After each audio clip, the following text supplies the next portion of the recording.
Ano ho? Bakit niya yung ginagawa? Bakit siya nangyayanggaw ng mga inosenteng tao?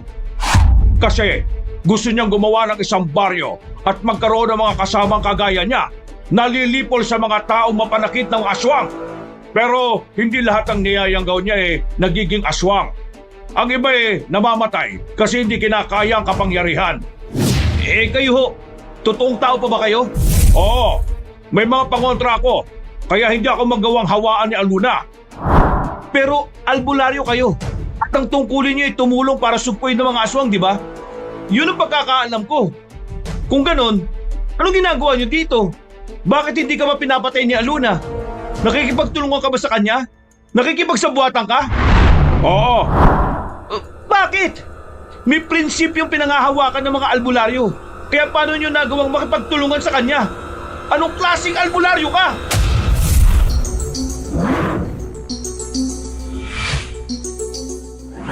Kapanong version 2.0. Halika, manood ka na.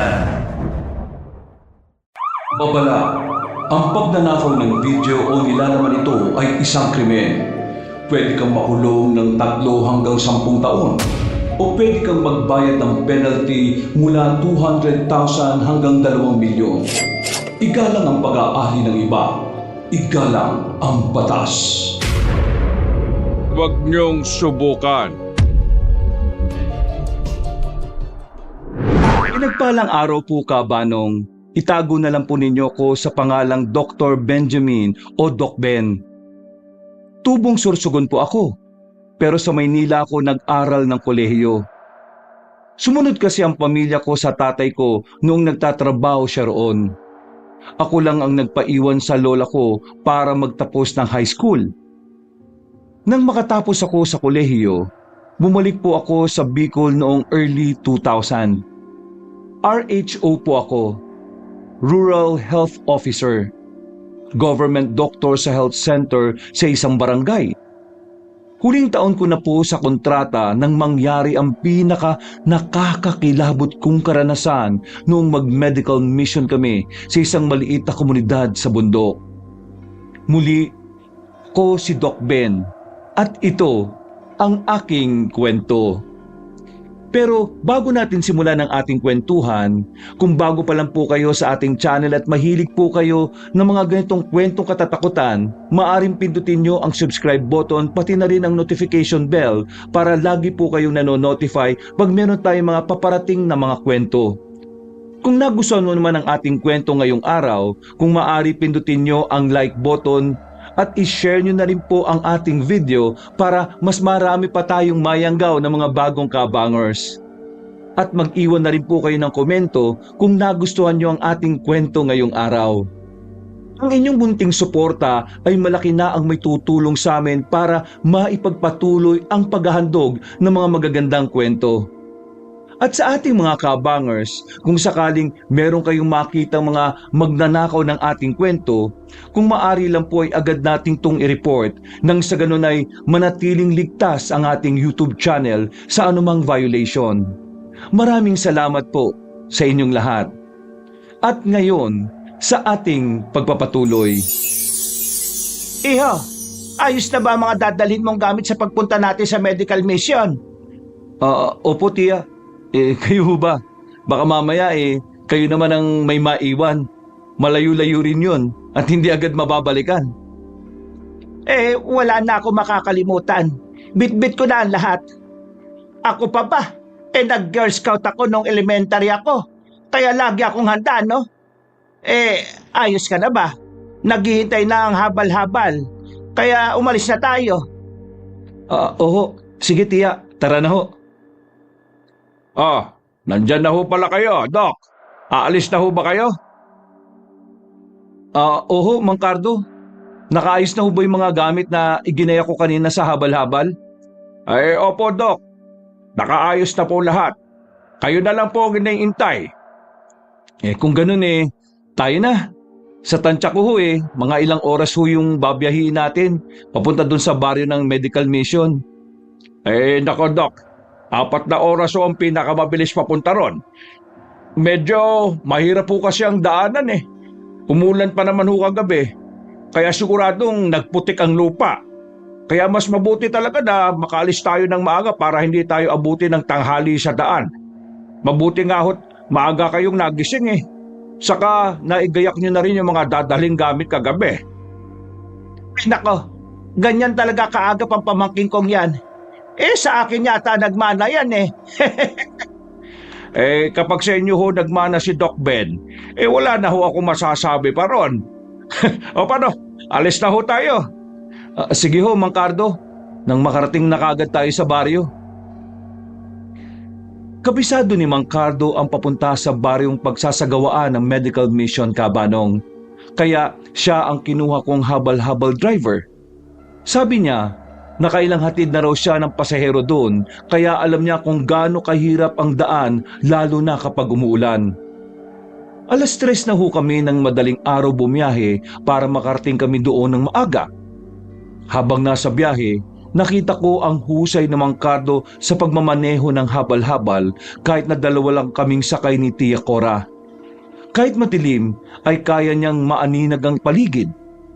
Maliwanag naman ang headlight ng kanyang motor, kaya nang may makita siyang dalawang motor na nakatumba sa damuhan, agad niya itong nakita. Cardo, bakit ka uminto sa pagmamaneho? May nakita ho kasi akong motor na naaksidente sa banda rin eh. Baka nangangailangan ng tulong yung sakay ng dalawang motor na yon. Nakita niyo? Saan ho? Ayun ho, Doc oh. Hindi ko kagad mapapansin dahil sa damuhan na tumbay mga motor. Parang naaninag ko nga. Tara, lapitan ho natin para alamin ang lagay ng mga sakay. Pakurbada kasi ang daan nito eh. Mukhang hindi nila nakita yung puno kaya sila bumangga. Ay nako, baka hindi nag-iingat sa pagmamaneho ang sakay niyan. Sana naman hindi maluba ang lagay nila. Doc, mukhang wala na rito yung mga sakay ng motor ah. Pero tingnan niyo yung dabo, may mga bakas ng dugo. Sundan niyo ng tingin ng tinatapatan ko ng liwanag ng flashlight para makita niyo kung may tao. May mga bahid nga ng dugo ang mga damo ah. Ibig sabihin may sugat sila. Kung wala na sila rito, hindi sila gaano maluba. Kalakad pa eh. Baka naglakad sila at humingi ng tulong. Kung ganun umalis na tayo. Baka maabutan pa natin sila. Ay tama ho kayo. Manang Cora, tayo na ho. Sumakay uli kami sa habal-habal at panay ang tingin namin sa daan para hanapin ang sakay ng mga motor. Ako na ang humawak ng flashlight kasi iniilawan ko ang gilid ng daan. Maya-maya ay may nakita si Mang Cardo na ilang taong naglalakad sa unahan ng daan. Bagyan niyang binilisan ang pagmamaneho para maabutan sila. Inihinto niya ang motor sa tapat ng 5 kalalakihang naglalakad. May pasan na taong walang malay ang 4 sa kanila. Ay, kumusta ho? Ano ang problema ng mga taong yan? Mukha ho yatang wala silang malay ah. Ay, wow boys! Sino kayo? Mukhang bagong salta kayo dito ah. Ako si Ben, isa akong doktor. Magsasagawa kami ng medical mission sa dulong baryo eh. Taga roon ba kayo? Ay, guwapo! Ako nga pala si Aluna. Kayo pala yung na-assign na doktor sa medical mission sa baryo namin. Ano ba nangyari dyan sa mga pasan ng mga kasama mo? Mga walang malay sila. Saka pansin ko sugatan sila. Ay, sila ba? Pauwi na kasi kami nang makita ang 2 motor na naaksidente. Napansin niyo ba yung mga motor? Kung hindi niyo nakita, siguro dahil natatabunan ng mga damo. Ginilid talaga namin para hindi makaabala sa mga dadaan pa. Eto namang mga sakay ng motor, dadalhin namin sa baryo para lunasan kagad ng mga doktor na darating ngayong araw. Buhay pa sila, pero kailangan magamot kagad. Ay, ganun ba? Sige, pwede ko ba silang matingnan? Pwede ko silang lapatan ng paunang Lunes ngayon. Ako naman, Doc. Doktor ka nga Mas mainam nga sigurong ikaw ang tumingin. Mga kasama, ibabara nyo muna yung mga karga nyo. Titingnan sila ni Doc. Sige ho, salamat ho. Inihiga nila ng maayos ang mga pasyente sa lupa. Pagkatapos ay agad ko silang tiningnan isa-isa. Inutusan ko si Mang Cardo na itapat ang headlight sa amin para makita ko ng maayos sa mga pasyente. Pinulsuhan ko sila at tiningnan ang kanilang kondisyon. Binigyan ko sila ng paunang lunas. Tinalian ko lang muna yung mga sugat nila para maampat ang pagdurugo. Tiningnan ko naman sila, okay naman ang iba. Mababaw lang ang sugat. Nawalan lang talaga ng malay. Pero itong isang lalaki, nabali yung buto niya sa binti. Kailangan siyang madala kaagad sa ospital. Malayo pa ba rito yung baryo? Baka may sasakyan doon na nakaantabay. Pwede ipadala kaagad tong pasyente na to sa ospital. Ay, malapit na po, Doc. Pero hindi kayang lakarin. Ay, may shortcut kami dito. Kahit lakad lang makakarating kaagad. Ay, meron. Ang alam ko'y wala. Kailan ba ang huling punta mo rito, Manong? Isa pa, hindi namin sinasabi sa dayo ang shortcut kasi ginagamit na lagusan ng masasamang loob eh. Pwede ba kaming makiraan doon para mas mabilis tayo makarating sa baryo? Nauna na kasing ipadala ron yung mga gamot at ibang gamit sa panggagamot. Paunang lunas lang ang ginawa ko. Doktor ka eh. Hindi ka pwedeng tanggihan. Alam kong mas mahalaga sa iyo ang buhay. Papasanin namin ang mga pasyente. Sanay na kami sa ganitong gawain, Doc. Kasi madalas kami nagbabayanihan sa ganitong sitwasyon. Alam mo na, malayo kasi ang bayan at wala kaming doktor sa baryo. O sige, mauna na kayo ron para maihanda na mga gamit sa panggagamot. Saan ba yung shortcut? Labas nyo, Manong, sa 1, 2, 3, 4, yon. Sa pang-apat na malaking punong yon, may makitid na daan. Kasyang motor nyo, pumasok lang kayo doon at tuloy-tuloy lang. Sa dulo, bubungad kagad sa inyo ang baryo. Pero mag-ingat kayo kasi pababa ang daan, ha? Sige. Salamat. Tia, mauna na ho kayo ni Mang Cardo sa baryo. Tapos ipasundo nyo kami. Kailangan may sasakyan ng pasyente eh. Nabalian ng buto eh. Hindi siya pwedeng pasanin lang. Kaya maiwan ako dito para bantayan sila. Sige. Siya nga pala, Luna.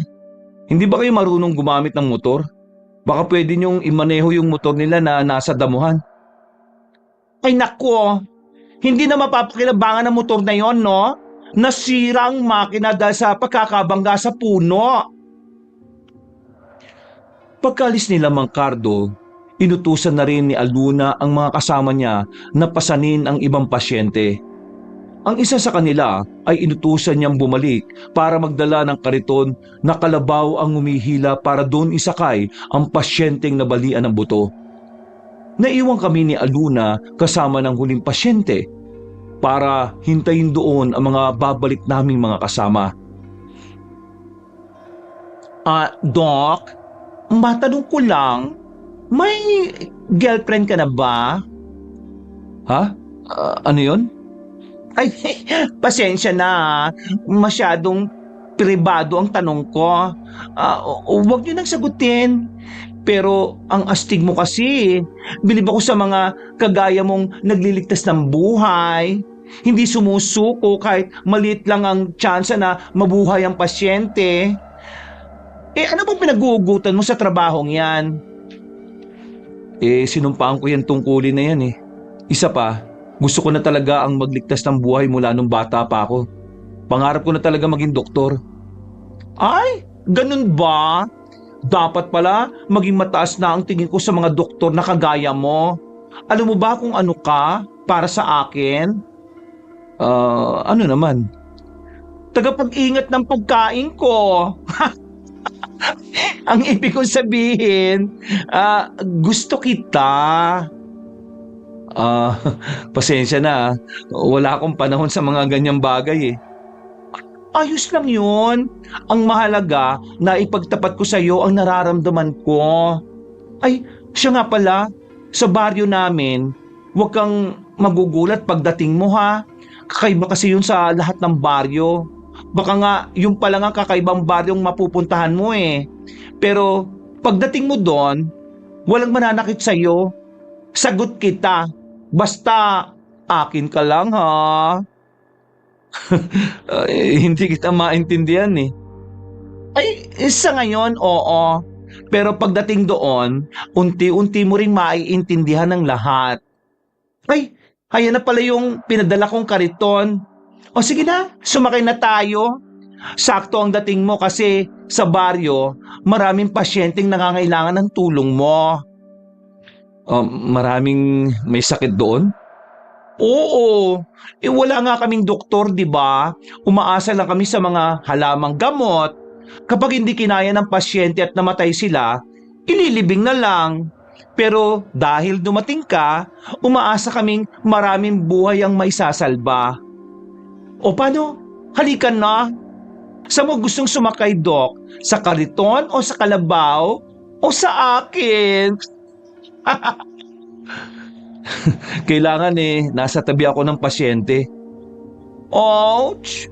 Sige na nga, sa kanya ka muna. Pero sa susunod siguradong pareho na kayong sa akin. Patakbuhin mo na ang kalabaw para makarating ka agad tayo sa baryo. Gusto nang makita ni Doc ang mga pasyente niya eh. Dahil hindi pa naman ako nakakarating sa kanilang baryo, para sa akin, normal na kalsada lang ang dinaraanan namin. Ilang minuto lang ang itinagal at narating na namin ang baryo. Maliit lang yon dahil wala pang 50 ang mga kubong nakita ko. Sa likuran ng mga kubo, may isang malaking kubo. 5 sukat ang laki ng karaniwang kubo.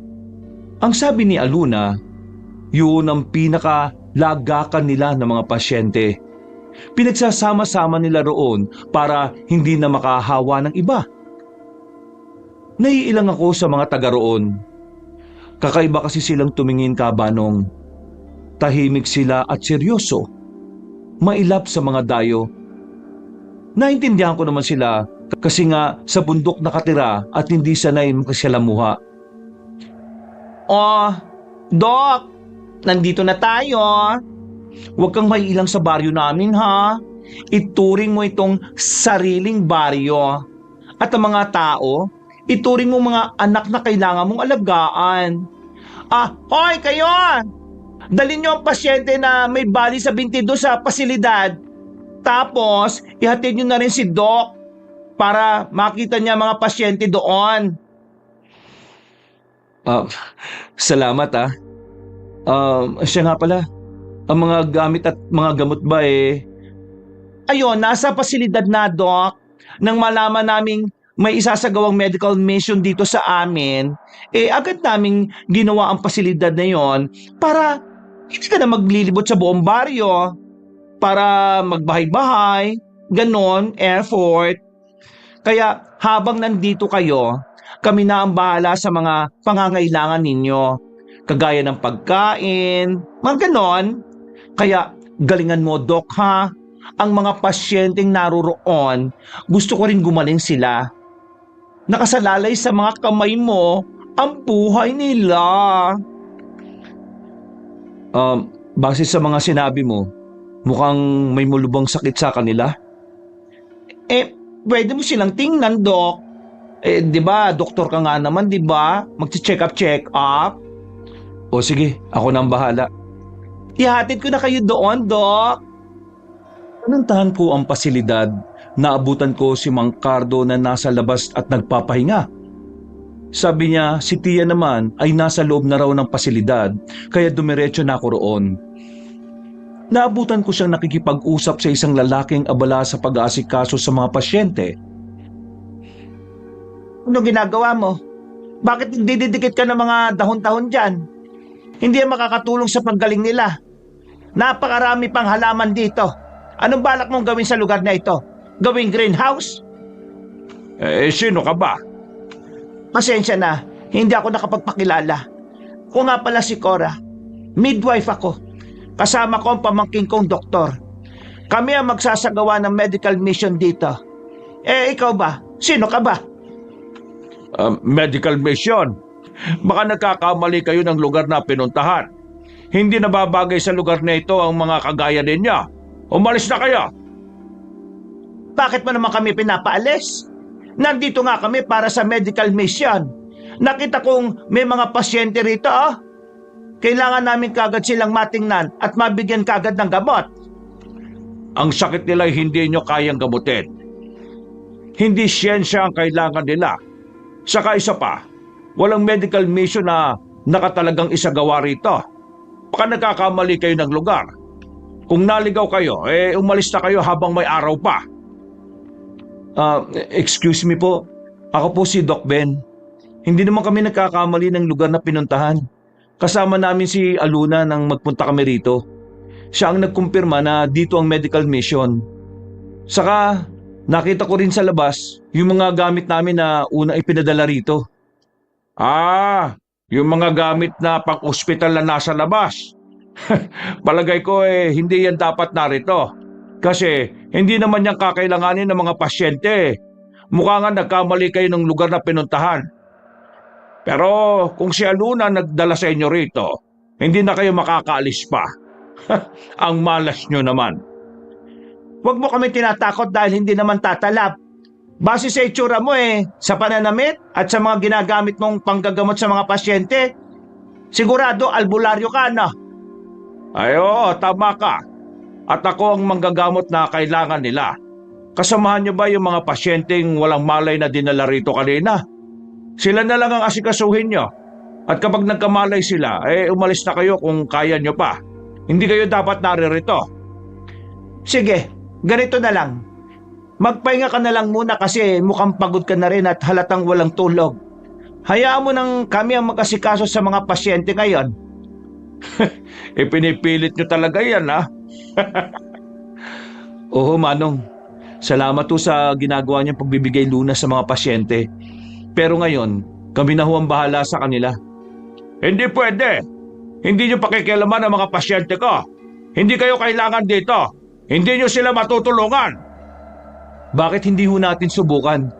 Ilang araw na ba silang nandito? Ilang araw na silang may sakit? Kung ikaw ang kailangan nila, bakit hindi nyo pa sila napapagaling? Hindi ko kailangan magpaliwanag sa inyo. Mas mabuti pang asikasuhin nyo na lang ang mga dala ninyong pasyente. Pagkatapos umalis na kayo rito. Tingnan nyo, nagigising na sila. Mas kailangan nila ng tulong nyo. Sige na, ialisin na sila rito. Pagkatapos ko silang gamutin, isusunod ang 3 pasyenteng hawak nyo. Kaya dapat hindi mo na sila pakialaman pa. Ikaw ang hindi kailangan dito. Mas kailangan nila ang doktor na kagaya ko. Bata ka pa, iho. Wala ka pang gaanong alam sa buhay sa baryo. Isa pa, hindi lahat ng sakit kailangan lunasan ng medisina ninyo.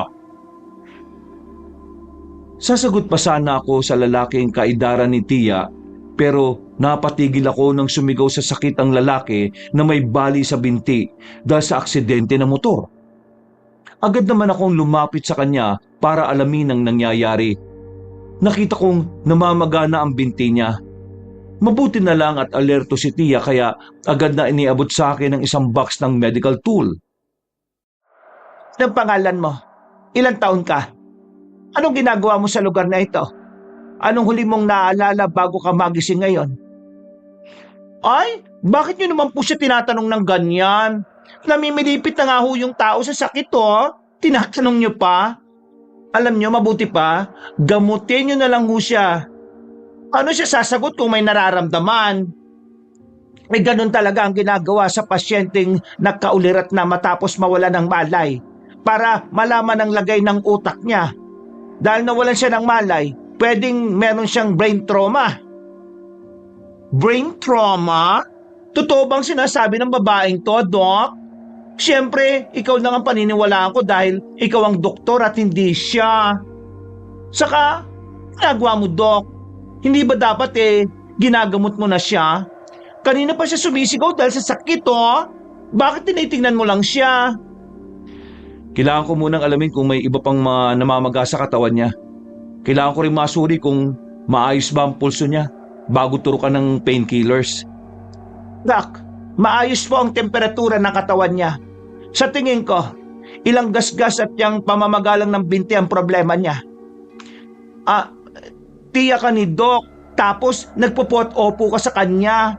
Magtsahe ba talaga kayo? Doktor siya at midwife naman ako. Kahit tsahin niya ako, dapat lang respetuhin ko siya bilang doktor kapag ako ang assistant nurse niya. Ay nako, ewan ko ba? Bakit kailangan ko magpaliwanag sa walang alam sa trabaho namin? Alam mo, umalis ka na lang muna dito. Tumatagal kami dahil sa ginagawa mo eh. Bakit ba? Gusto ko nga pinapanood kung paano manggamot si Doc Ben ko eh. Aluna, pwede bang makisuyo sa'yo? Pwede mo ba akong ikuha ng malinis na tubig? Bakit Doc? Nauuhaw ka na ba? Hindi. Kailangan ko lang linisan ng mga sugat ng pasyente bago sila turukan ng painkiller. Kailangan yun para huminto ang pananakit. Ay, ganun ba yun Doc? Sige. Sandali lang ha. Ikukuha kita ng malinis na tubig. Luna, ibigay mo na ang lahat ng kailangan nila at pagkatapos paalisin mo na sila rito. Ipasama mo sa kanila ang mga pasyenteng dala nila, lalo na yung nabalian ng buto. Kailangan nilang madala kagad sa ospital. He, tumahimik ka nga tanda. Parang kabadong-kabado ka dyan ah. Pabaya mo si Doc na gawin ang trabaho niya. Doktor siya. Alam niya ang kanyang ginagawa. Gawin mo na lang ang parte mo at huwag ka nang makialam sa trabaho nila, no? Huwag niyong intindihin niyang si Tatay Andong.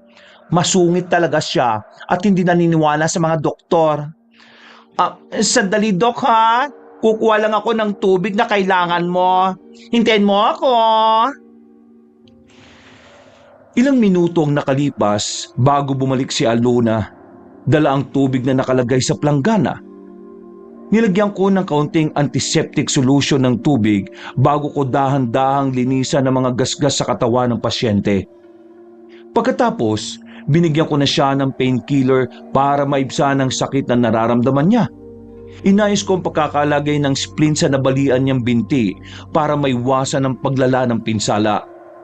Dahil mababa lang ang bubong ng ginawang pasilidad, naisip kong itali ang dulo ng gasa sa isang matibay na kahoy sa kisame para bahagyang nakaangat ang kanyang paa habang nagpapahinga. Doc, bakit kailangan ganyan ang pwesto ng paa niya? Para siyang nakabitin. Baliin ko na lang kaya ng tuluyan para hindi na siya mahirapan. At saka para hindi ka na rin mahirapan sa panggagamot sa kanya. Tingnan mo pawis na pawis ka na. Punasan ko na lang ang pawis mo ha. Wag na. Mas mabuting wala ka rito para mas makapag-focus ako sa pag-aasikaso sa mga pasyente. Hindi mo kailangan putulin ang binti niya para masabing naibigay ang ginhawa sa pasyente. Hindi ka pwedeng maging doktor kapag ganyan ang naiisip mong solusyon. Kapag nakaangat ang paa niya, mas mataas sa puso, mas madaling bumalik ang dugo at sobrang likido sa katawan niya. Dahil doon, nababawasan ang pamamaga at kirot ng kanyang binti. Sige. Sabi mo eh. Di gagaling na siya niyan. Hindi pa naman. Kailangan pa rin siyang dalhin sa ospital para masitis ka ng buong ulo niya. Nawalan siya ng malay pagkatapos ng aksidente kaya kailangan natin masigurong wala siyang pinsala o pagdurugo sa utak. Yang binti naman niya, kailangan ding ipa-x-ray para malaman kung may bali. Paunang Lunes lang naman ang ginawa ko at kailangan pa rin siyang obserbahan. Huwag ka nang makulit dyan, Aluna. Hindi mo talaga maintindihan ang ganyang bagay dahil hindi ka doktor. Mas mabuti pang lumabas ka na para maasikaso pa namin ang ibang pasyente dito. Nakakagulo ka lang. Aling Cora, sigurado ka bang wala kang asawa o kahit nobyo man lang? Sa sobrang sungit mo, siguradong walang lalaking magtatagal sa iyo Akala ko pa naman basta mga nurse, malambing at maalaga. Bakit ang sungit mo? Siguro hindi ka nurse no? Nagpapanggap ka lang. Hindi talaga ako nurse. Midwife nga ako. Tia, Anong problema nung isa na tiningnan nyo kanina? Hindi ba nilapitan nyo siya kasi masakit ang tiyan niya? Buntis ho ba siya? Medyo malaki ang tiyan niya eh. Hindi siya buntis, Doc. Hindi ko pa sigurado kung ano ang laman ng tiyan niya pero hindi yun normal. Tinatanong ko siya pero ayaw niya magsalita. Sige ho. Ako na lang po ang titingin sa kanya. Balitan nyo na lang po ng malinis na tubig yung nasa planggana ha. Dalhin nyo po kagad sa akin. Ako na lang, Doc. Ako na lang ang gawin mong nurse. Kaya ko naman eh. Maraming kailangang gawin ng tiyahin mo, no?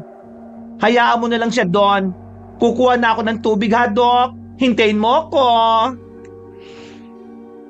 Hindi pwede. May proper handling of waste kaming tinatawag. Hindi pwedeng kung saan lang itapon ng mga pinaggamitan. Dahil hindi natin alam kung ano ang meron dyan. Baka sama pa sa ibang tao. Ay, grabe ka talaga, Doc. Napakagaling mo magsalita. Kapag ikaw ang nagsasalita automatic napapasang-ayon na lang ako eh. Ganyan ba talaga mga doktor? Kailangan ma-ultrasound ng isang yon. Sinong pasyenteng yun, Aluna? Ha? Hindi ba sinabi kong huwag mong papakilaman ng pasyente ko? Kanina pa ho siya umiyak dahil sa sakit na nararamdaman niya eh. Bilang doktor, kailangan ko siyang tingnan. Hindi niyo naman ho kaya, di ba? May ginagamot pa ho kayo dyan. O sa kanya ho kayo mag-focus. Hayaan niyo na lang muna tulungan ko kayong gamutin ng mga pasyente na hindi niyo naman kayang pagalingin. Mukha bang kailangan ko ng tulong ha? Gamutin mo na lang ang mga pasyente mo at umalis na kayo rito. Tatay Andong, hayaan mo na silang tumulong. Malay mo, makatulong naman talaga sila sa atin. Saka, hayaan mo sila magtagal pa dito, no? Para matuwa naman ako. Ngayon lang ako nakakilala ng gwapong doktor na kagaya niya eh. Gusto ko siya. Gusto ko siyang magtagal dito. Aluna, Tutulong sila. Pabayaan mo sila. Kailangan natin ng tulong nila, no? Dahil dadami pa ang mga pasyente sa susunod na mga araw. At paano mo naman nasabi na dadami pa sila? Ano bang sakit ang tumatama sa baryong ito? Normal na talaga dito sa amin na nadadagdagan ng mga pasyente. Hindi namin mapangalanan ng sakit dahil iba-iba ang sintomas nila eh. Tingnan mo yung pasyente na nasa kaliwa. Ang sabi ni Tatay Andong, trangkaso lang ang nararamdaman ng pasyenteng yan. Pero 5 araw na siya na ganyan. 5 araw na? Ganun na katagal pero hindi nyo dinadala sa ospital? Sino magdadala? Kaya nyo na po ba silang dalhin lahat? Yung karito na hinihila ng kalabaw, sa tingin mo ba kayang umabot sa syudad ng probinsyang ito? Baka nga patay na sila pagdating dun eh. Kaya hanggat kaya namin dito gamutin, dito na lang. Kaya kailangan ko silang tingnan lahat eh. Para kung kailangan may dalhin sa ospital, kailangan natin humingi ng tulong. Paano ka hihingi ng tulong? Kanina pa ako panay tingin sa cellphone ko, pero walang signal dito eh. Talaga ho, tiya? Oo nga, kaya hindi kami basta-basta nakakahingi ng tulong eh. Kaya kailangan ka namin dito. Kaya sige na, gamutin mo na silang lahat. Magtulungan tayo ni Tatay Andong sa pagpapagaling sa kanila. Hindi ba, Tatay Andong? mukhang wala naman ako magagawa eh. Kahit palayasin ko siya dito, mukhang wala siyang balak umalis. Ayoko namang ubusin ang oras ko para makipagtalo lang sa kanya. Hindi ko na lang pinansin na matandang manggagamot dahil mas nakatuon ang atensyon ko sa babaeng hindi normal ang laki ng tiyan at umiiyak sa tindi ng sakit. Nilapitan ko siya para suriin pero wala akong nakitang malinaw na sinyales kung ano ang sanhi ng kanyang kondisyon. Kahit anong tanong ko sa kanya, hindi siya sumasagot. Binigyan ko siya ng pain reliever. Maya-maya'y tumigil na siya sa pag-iyak. Nampulsuhan ko siya uli. Naramdaman ko na maayos na ang paghinga niya. Kumalma na siya at nakatulog. Aba, Magaling ka talaga, Doc Ben, ha? Nagamot mo kagad siya, oh. Binigyan ko lang siya ng pain reliever. Pero hindi ibig sabihin nun ligtas na siya. Kailangan pa rin siyang dalhin sa ospital. Wala ba talaga kayong mahihinga ng tulong dito? Kahit magbayanihan kaming lahat, wala talaga kaming magagawa dahil walang sasakyan na pumupunta rito sa baryo namin eh. Kung hindi mo sila kayang gamutin, huwag mo na lang galawin ang mga pasyente ko. Hindi naman kailangan masamain ang tanong ko. Baka naman may naisip ko kayong ibang paraan kasi hindi talaga sila gagaling sa lugar na ito eh. Hindi may bibigay ang tamang lunas sa kanila. Doc, may nagwawala ron, no? Tingnan nyo! Saan? Saan ho ba kayo nagpunta, Tia? Bakit namumutla kayo? Ano bang nangyari? Hindi ba lumabas ako para itapon ng maruming tubig at kumuha ng bago? Pumunta ako sa likod para humanap ng poso. May narinig akong parang hayop na umuungol doon eh. Hinanap at nakita ko ang isang lalaking naglalaway. Nagwawalang parang asong nauulol. Nakatali siya sa likuran ng pasilidad. Sa isang parang kulungan lang ng aso siya nakatira eh. Ano ho? Saan niyo po nakita? Teka, halika. Puntahan ho natin. Siguro nakita nyo yung lalaking nagwawala. May sakit kasi siya sa pag-iisip kaya tinali muna namin. Ano? May mga ganyang sakit pala rito? Oo. Marami nagkakasakit sa lugar na ito na hindi namin maipaliwanag ang dahilan. Kaya nga nandito si Tatay Andong para tulungan kami eh. Kung ganito na pala katindi yung nangyayari sa baryong ito, bakit kailangan niyo pa kaming ipagtaboyan, Tatay Andong? Ang mga doktor kasi nakagaya mo, umaasa lang daw sa mga kagamitan sa ospital. Kala niya, hindi ka marunong gumamot kapag wala ang mga bagay na yon. Hindi naman nakabase sa mga kagamitan at aparatos ang kakayahan namin mga doktor eh. Ginagamit lang namin ang mga yon para mas mapadali at mas mapabilis na matukoy kung ano talagang sanhi ng sakit ng isang tao. Malakas ang loob mo, bata ah. Pero wala ka magagawa. Kaya kung ako sa inyo, habang may araw pa, umalis na kayo sa lugar na ito. Masyado nyo naman po yata ako minamaliit. Hindi po katulad ng iniisip ninyo. Hindi ko po iiwan ang mga pasyente dahil hindi kayo naniniwalang kaya ko silang gamutin. Tia, samahan niyo po ako. Tingnan natin ang nakita natin yun kanina. Pero Doc, hindi mo ba tapos tingnan ang pasyente na ito? Mataas lang ang lagnat niya. Napainom ko na siya ng gamot. Kailangan pa niyang obserbahan. Wow! Bilis mo naman, Doc. Hindi ko napansin yun ah. Hindi ka lang pala doktor. Magician ka rin. Parang minamagic mo mga sakit-sakit nila eh. Babalikan ko na lang mamaya yung ibang pasyente ah. Titingnan ko yung mga nakita ni Tia. Sinamahan ako ni Tia sa nakita niyang pasyente. Sumunod naman si Aluna sa amin. Nagtataka lang ako kasi nakasunod lang siya imbis na pangunahan kami sa lugar na kinalalagyan ng lalaki. Pagdating namin doon, naabutan namin si Mang Cardo. Ano pong ginagawa niyo dito, Mang Cardo? Doc, nung sumigaw si Manang Cora nagmamadali ako lumapit.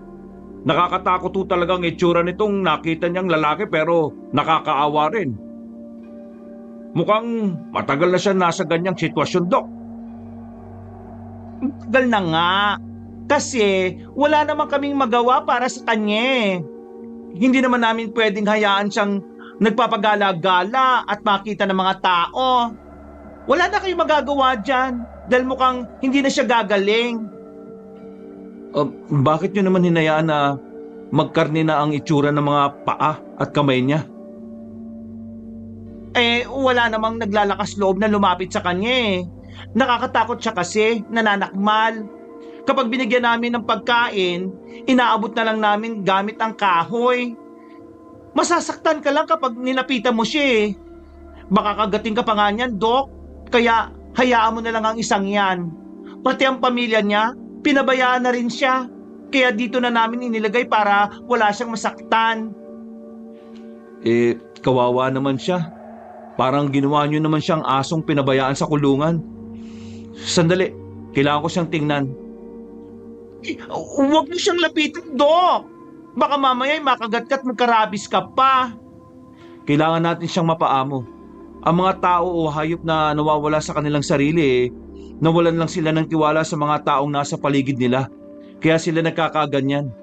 Kailangang makuha ko ang tiwala niya. Mukhang ganun nga nangyari. Pero matagal na namin siyang pinapakain pero hindi pa rin siya nagtitiwala sa amin eh. Kahit kinakain niya ang pagkain binibigay namin, nananakit pa rin siya. Bakit hindi man lang kayo humingi ng tulong sa gobyerno? Gagawa naman siguro sila ng paraan para makapunta rito at mailigtas ang taong kagaya niya. Ay nako, di subukan nyo. Kasi kami, ginawa na namin ang lahat. Hindi kami pinakinggan ng mga nasa posisyon. Dok, gusto nyo mauna na ako sa barangay para humingi ng tulong. Tapos isasama ko sila papunta rito. Kailangan muna nating siguraduhin ang kalagayan ng lahat bago tayo humingi ng tulong. Hindi tayo pwedeng basta-basta magpapunta ng tulong dito nang walang mabigat na rason. Ay, huwag nyo na kasing pag-aksayahan ng oras ang lalaking yan. Ang mahalaga, hindi siya nang gugulo. Baka mamaya magalit siya at magwala. Kapag nakatakas siya sa pagkakatali, tsak, manunugod siya ng mga tao. Ginawa niya na noon yan eh. Kasi ayaw niyang palagi siyang binibisita at pinapanood. Gusto kong maglibot sa baryong to. Gusto kong makita kung gaano karami ang may sakit at kung ano ang pagkakapareho ng sintomas nila. Para mapag-aralan ko ng tama. Sa tingin ko kasi, may pinagmumulan ng sakit na dumapo sa mga pasyente. Kailangan ko rin makausap ang mga nakatira dito. Baka may nalalaman sila. Ay, kaya gustong-gusto kita, Doc. Hindi ka nagpapadalos-dalos talaga. Talagang may malasakit ka sa mga may sakit. Hayaan mo, Doc. Ako ang sasama sa iyo para maglibot-libot sa baryo namin. Hindi naman ito kalakihan kaya makakausap mo silang lahat. Kaya kailangan mo na makakasama rito sa paglilibot at kakilala rito para hindi ka panginagan ng mga tao. Salamat, Aluna. Tia, Mang Cardo, mas magandang tulungan niyo ako. Linisin natin ang paligid baka kasi may kung anong virus ang kumakalat sa baryong ito eh. Kailangang ingatan niyo rin ang sarili ninyo. May mga face mask and protective gloves naman tayong dinala. Kumuha na lang kayo ron. Pagkatapos ng mga dapat nating gawin, saka ako maglilibot sa baryo. Agad na sumunod si Tia at Mang Cardo sa sinabi ko. Si Tia ang palagi kong nurse assistant sa mga ganitong medical mission. Yun nga lang, hindi simpleng medical mission ang kailangan namin gawin sa baryong aming napuntahan. May kakaibang sakit na iba't iba ang sintomas at walang malinaw na dahilan kung bakit nagkaroon ng sakit ang ilan sa mga tao sa baryo. Hindi ko namalayan ang paglipas ng oras dahil sa pagiging abala ko. Dahil sa pakikialam ko sa trabaho ng albularyong nagbibigay lunas sa mga pasyente, hindi nakaligtas sa paningin ko ang katahimikan niya at ang matalim na mga titig sa akin. Nagpahinga lang ako saglit pagkatapos ay lumabas na sa pasilidad para libutin ang baryo kasama si Aluna. Grabe, ang tahimik ng baryong ito. Kaya dinig na dinig ang mga umuubot dumadaing sa loob ng kanilang mga bahay-bahay. Sila yung mga walang tiwala kay Tatay Andong. Kaya ayaw nilang magpagamot at nanatili na lang sa loob ng bahay nila. Ginagamot nilang sarili nila eh. Ibig sabihin, hindi mo ginawa ang pasilidad na yon para sa medical mission? Talagang nandun na yon? Dahil kailangan ni Tatay Andong ng pwesto para sa panggagamot niya? Ha? Hindi ah. Iniisip mo bang nagsisinungaling ako sa iyo?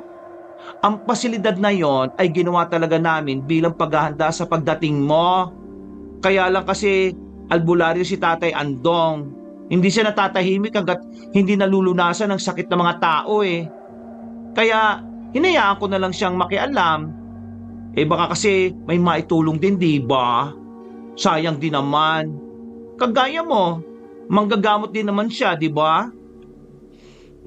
Sa bagay. Teka, sino pala yung dalagang yon? Bukod tanging siya lang ang nasa labas ngayon ha.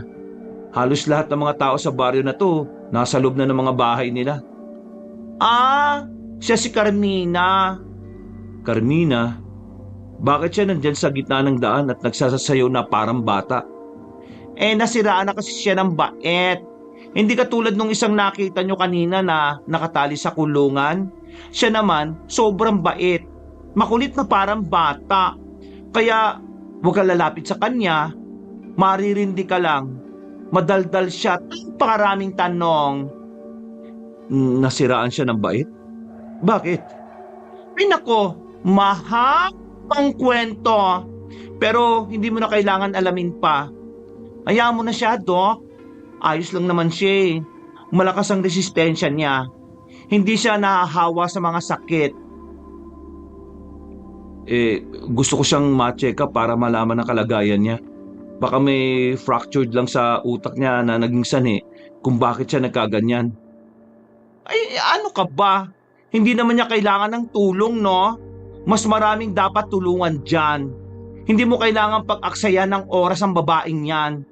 Kita mo yon, yung lalaking naglalakad ng nakayuko, inubos siya. Kailangan niya ng tulong mo. Siya ang dapat mong gamutin. O sige, ganito na lang. Mukhang kilala mo naman ang taong may sakit dito eh. Dalhin mo na lang siya sa pasilidad para matingnan ko. Sabihin mo, walang bayad ng check-up. Baka kasi isipin nilang may bayad at hindi na sila pumunta. Ay nako, ikaw pa ba? O sige, ako nang bahala dyan. Dadalin ko sa iyo ang mga may sakit. Bumalik na tayo sa pasilidad. Halika na, Doc. Ihatid na kita. Hindi na kailangan. Matandain naman ako sa daan eh. Kaya siguradong hindi ako maliligaw. Ayoko lang naman na maglakad ka na mag-isa. Hindi ka ligtas sa lugar na ito eh. Ha? Bakit naman? Hindi ka kasi kilala ng mga taga rito. Mailap sila sa mga dayo. Baka mamaya pagtripan ka pa nila. Teka lang. May pamilya ka ba? Baka gusto mo sila ang unahin nating gamutin. May karamdaman ba sila? Ay naku, Doc. Napaka-maalalahanin mo naman. Huwag ka mag-alala. Ayos lang sila. Walang sakit ang pamilya ko. Gusto ko pa sanang pagmasdan si Carmina dahil maganda siyang babae at inosente. Gusto ko talaga siyang makausap kasi gusto kong malaman ang kondisyon niya. Gusto ko siyang tulungan na gumaling.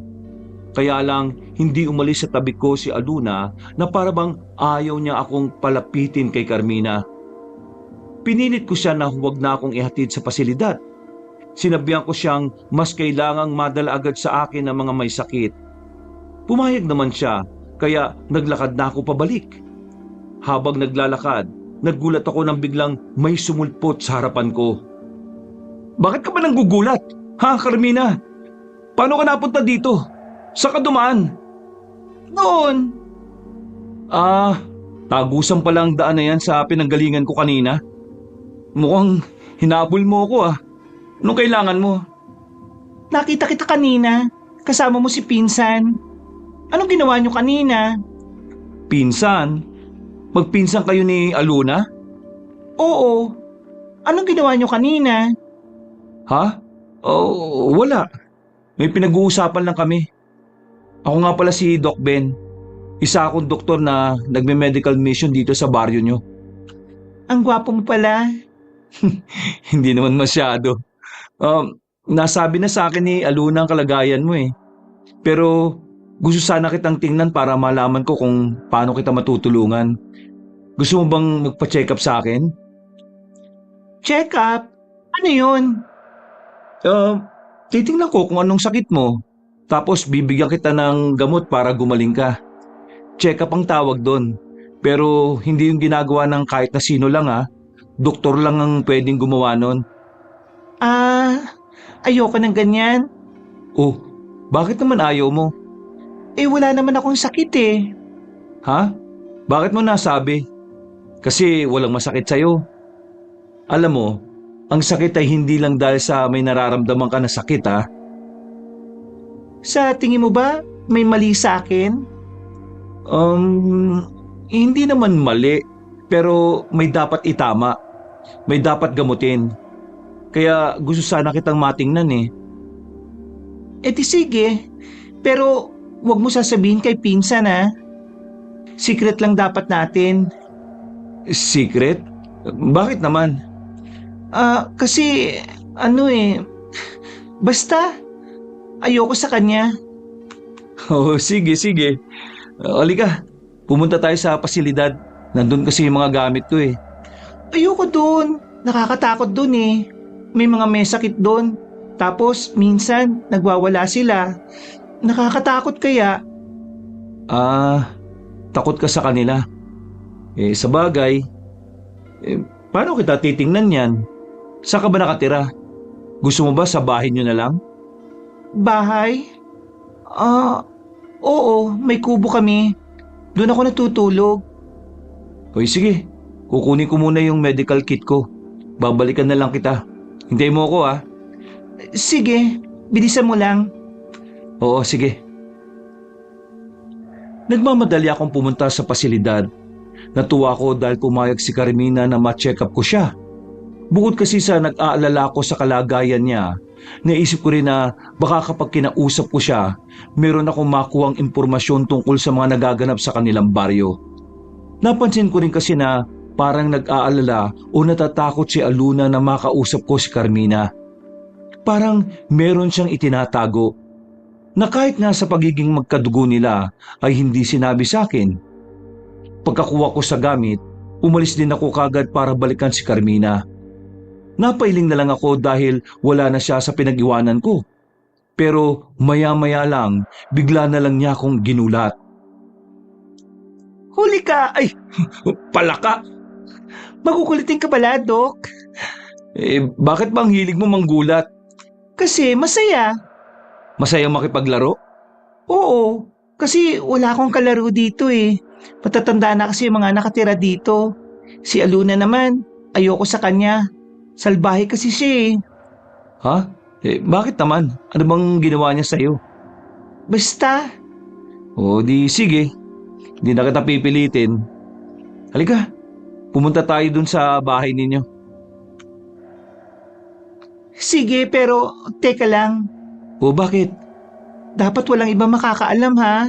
Ayoko malaman ni Aluna ang bahay namin. Bakit naman? Basta, halika na.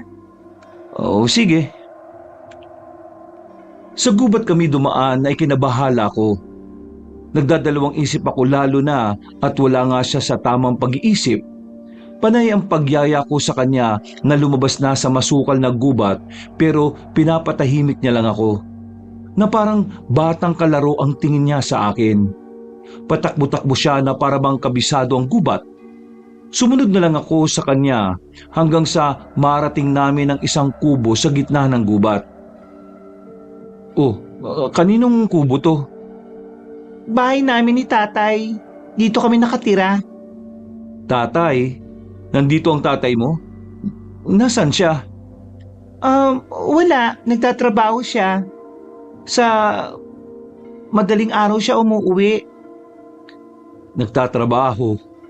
Saan naman siya nagtatrabaho? Ang daldal mo naman.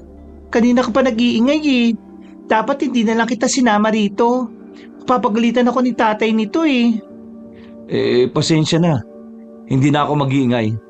Hihinaan ko na lang ang boses ko. O paano? Umpisa na natin ang check-up? Check up? Wala naman akong nararamdaman eh. Wala akong sakit. Sandali lang ah. Teka lang. Anong ginagawa mo? Bakit mo sinasara ang pinto at mga bintana?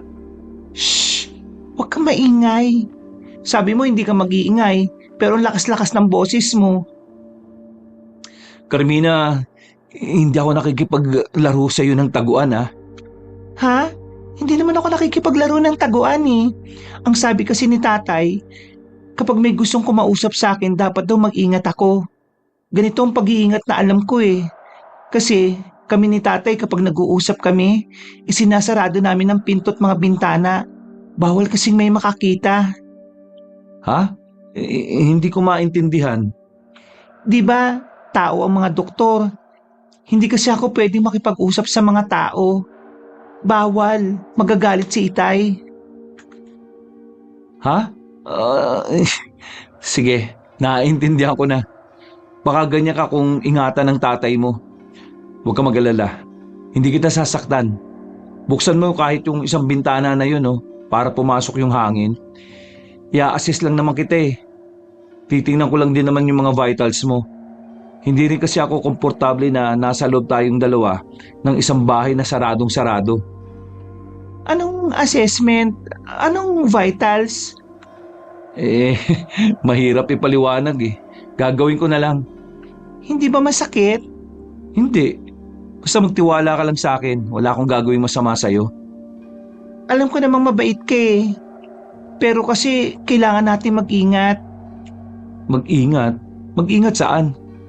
Meron ba mga mapanganib na hayop sa paligid? Hindi.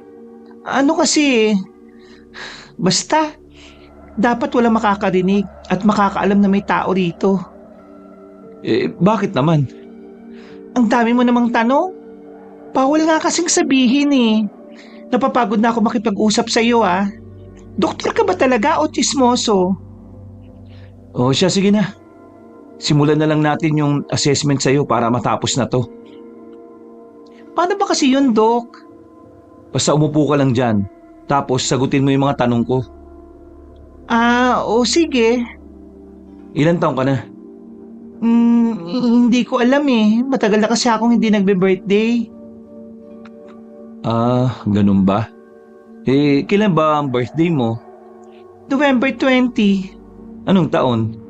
Hindi ko na alam eh. Hindi ko rin alam ang petsa ngayon.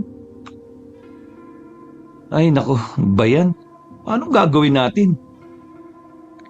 Nalungkot ako sa mga sagot niya sa akin, Kabanong. Hindi ko na siya tinanong sa paraan ng doktor. Nakipagkwentuhan na lang ako sa kanya na parabang nakikipagkaibigan. Para hindi siya mailang at masagot niya ang mga tanong ko. Habang nag-uusap kami, palihim kong kinikilati sa mga bahagi ng katawan niya. Ayos naman ang vitals niya. Payat lang ang pangangatawan niya na sa tingin ko'y hindi nakakakain na maayos. Bago ko umalis, gusto kong ibigay ito sa'yo. Mukhang matandain ka naman eh. Natatandaan mo pa kasi yung daan papunta rito. Huwag ka maglala, kaya huwag mong kakalimutan yung mga ibiniling ko ha. Candy ba to? Ang galing! Marami na akong candy. Hindi yung candy. Vitamins ang tawag dyan. Araw-araw pagkatapos mong kumain ng almusal, iinom ka ng isa. Buwan-buwan, susubukan mong bumisita rito para bigyan ka ng vitamins ha at para matuloy-tuloy natin ang check-up mo. Tandaan mo ang bilin ko ha. Vitamins? Ano yun? Parang gamot yun.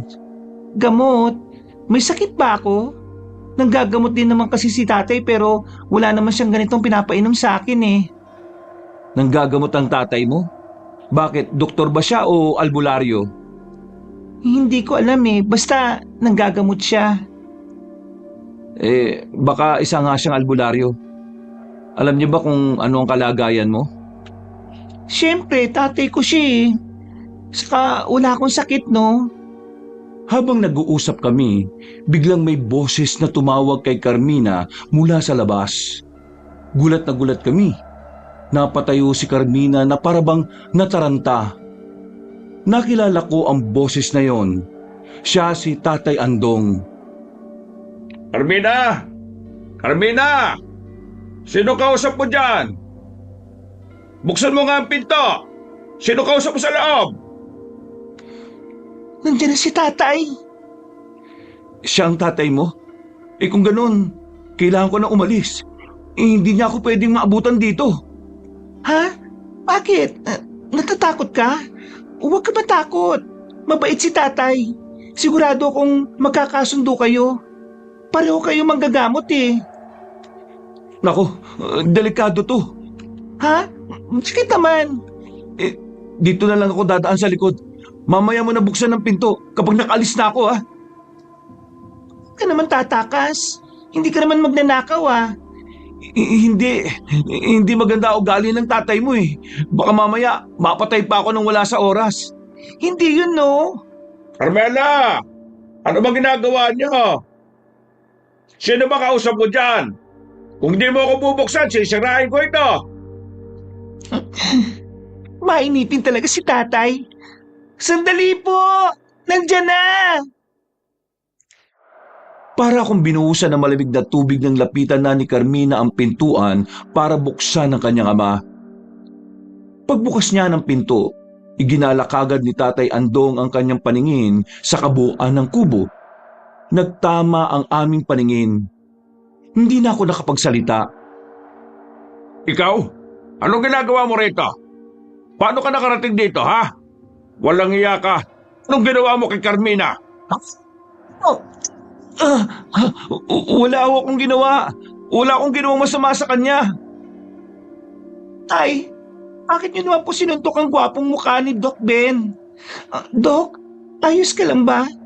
Muko, may dugo ka sa labi mo. Hala! Lumayo ka sa kanya, Carmina. Teka nga lang, Tatay Andong, wala naman po kasalanan si Doc Ben ha.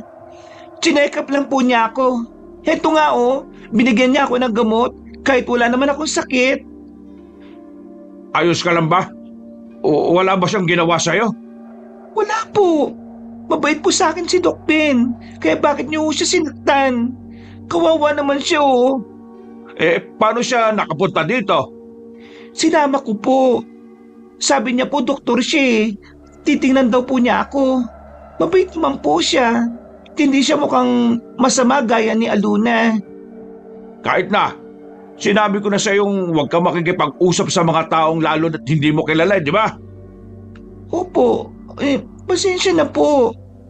Ikaw naman lalaki. Bakit mo ba pinakikialaman ang lahat ng bagay, ha? Nag-aalala lang ako sa kanya.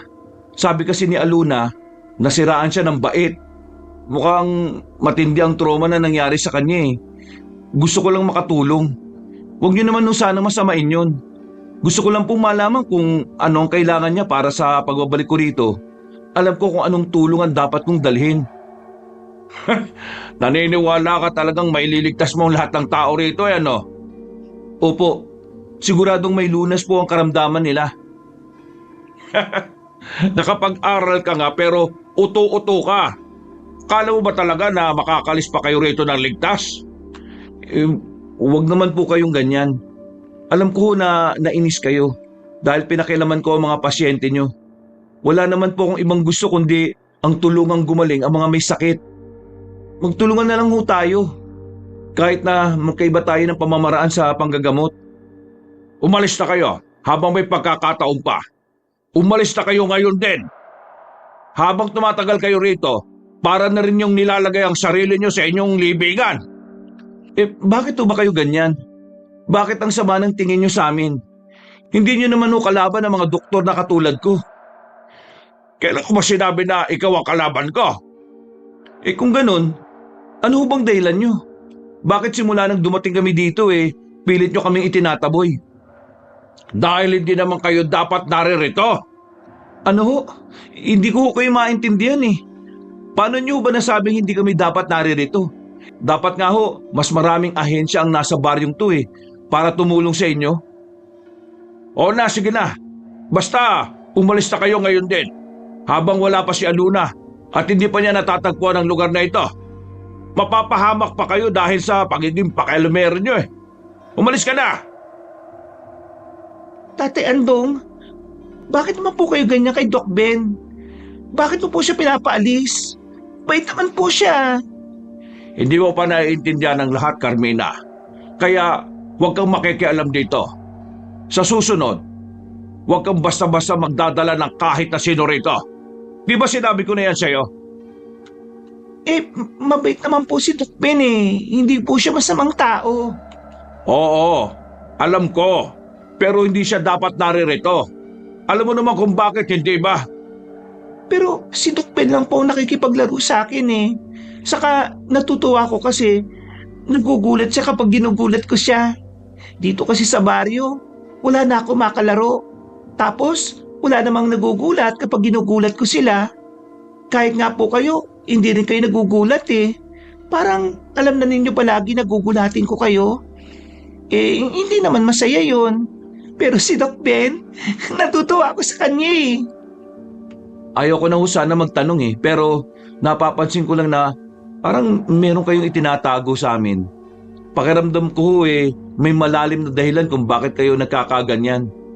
Ano naman sa'yo? Huwag mo nang pakialaman ang mga ganoong bagay. Isipin mo ang dalawang taong kasama mo. Huwag mong hayaang mapahamak sila. Kaya sige na, umalis na kayo. Hindi ko kasi kayo maintindihan Kaya bakit ako susunod?